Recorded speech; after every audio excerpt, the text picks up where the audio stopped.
Welcome to your history lesson. In this video, I will share the history of the Scrum framework, of the Scrum guide, and the Scrum Master role, the evolution throughout the years of the Scrum Master role. I guarantee that you will be surprised how this role changed throughout the past 25 years. Well, at least I was surprised. It all started in '95, where Ken Schwaber and Jeff Sutherland introduced the world to the Scrum framework. A few years later, they released a paper titled Scrum, an extension pattern language for hyper-productive software development, where for the first time the Scrum Master role was mentioned. The Scrum Master is a team leader role responsible for resolving the blocks. In 2002, the book Agile Software Development with Scrum was published by Ken Schwaber and Mike Biddle. Here's an extract from the book. How does the Scrum Master keep the team working at the highest possible level of productivity? The Scrum Master does this by making decisions and removing impediments. When decisions need to be made in the daily Scrum, the Scrum Master is responsible for making the decisions immediately. As you can see, a very long time ago, the Scrum Master role started as a manager, making decisions for the team, driving the direction of the team, and the role would eventually evolve throughout the years. In 2003, 1 year later, Ken Schwaber released the paper, What is Scrum? Here's an extract from the paper. The Scrum Master is responsible for the Scrum process, for teaching it to everyone involved in the project, for implementing it so it fits within an organization's culture and still delivers the expected benefits, and for ensuring that everyone follows its rules and practices. Now, in 2010, everything changed. The first official version of the Scrum Guide was released, which confirmed the Scrum Master role as a leader, as a coach. The Scrum Master is not the manager, but leads by coaching, teaching, and supporting the team. The Scrum Master helps the team understand and use self-management and cross-functionality. Also mentioned in the Scrum Guide 2010, the Scrum Master is the guardian of a sprint goal.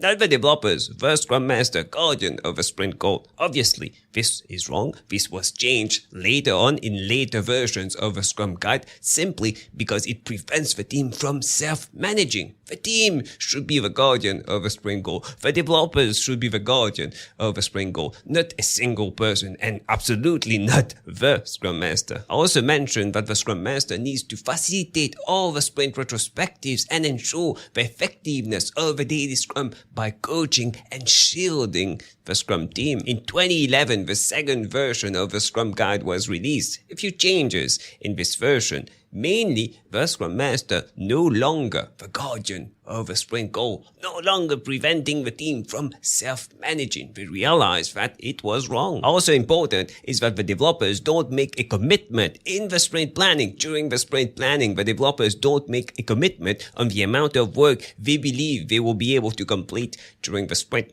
It was never a commitment, and it's mentioned in the Scrum Guide 2011. It was always a forecast. They are forecasting how much they believe they can complete, not a commitment. We know that things will change in the sprint. There will be changes in the sprint. We are in an ever-changing environment, and obviously we can't commit to a certain amount of work. We can forecast, we can predict, but the developers should never be committing. I mean, that's quite funny, because still now, 10 years later, I still see Scrum teams committing during the sprint planning. We need to complete this amount of work. We need to complete this amount of points every single sprint. Committing. It doesn't make sense what happens in the sprint when there's unplanned work, and there's always unplanned work. Another important change from the Scrum Guide 2011, the product backlog is no longer prioritized, but ordered. Yeah, ordered. Prioritization means that a sequence needs to be followed. Topmost priority sequence needs to be followed. Ordered means that the product owner has the flexibility to change things at any point during the sprint. You can easily negotiate with the product owner and pick an order which makes sense for the team and for the product. Simple distinction, but important. Many Scrum teams don't understand that. Another change was also the removal of a chicken and pigs story. You know the chicken and pigs story. It's quite simple. In a ham and eggs breakfast, the chicken is involved, but the pigs 100% committed. And same thing for a Scrum team involved, for product owner, for developers, the Scrum Master, involved in, they are self-managing, cross-functional. They decide what to build, who builds it, by when to build it, and how to build it. They are fully 100% committed. They are the pigs. But the stakeholders, marketing department, the customers, the directors, upper management, they provide insights, feedback, sometimes even direction, but they are not 100% committed. They are involved. Yes, they are chickens. This analogy makes sense, but was removed in the Scrum Guide because it was controversial. I'll let you guess why it was removed. In 2013, another version of the Scrum Guide was released. Two important changes, or at least I believe these changes were important. First, the daily Scrum was reinforced as a planning meeting. Still to this day, 10 years later, I still see daily Scrum as status meetings. People don't understand that it's a daily planning meeting for the developers, by the developers. And second, the Scrum events, the maximum amount of time allocated to Scrum events was defined and reinforced. Maximum amount of time. A daily Scrum shouldn't be taking more than 15 minutes. I see many teams still believing that a daily Scrum should take 15 minutes, even if we don't have anything to talk about. We need to stay in this meeting 15 minutes. Now, come on. All the events, when you read the Scrum Guide, the latest version, the 2020 version, all the times are maximum allocated time for each one of these events. If you finish early, you finished early. In the 2016 and 2017 version of the Scrum Guide, the uses of Scrum was expanded. Scrum can no longer be used only for software development, but for everything. Scrum has many uses, and that's an important change. Second, the daily Scrum, the 3 questions. What did I do yesterday? What will I do today?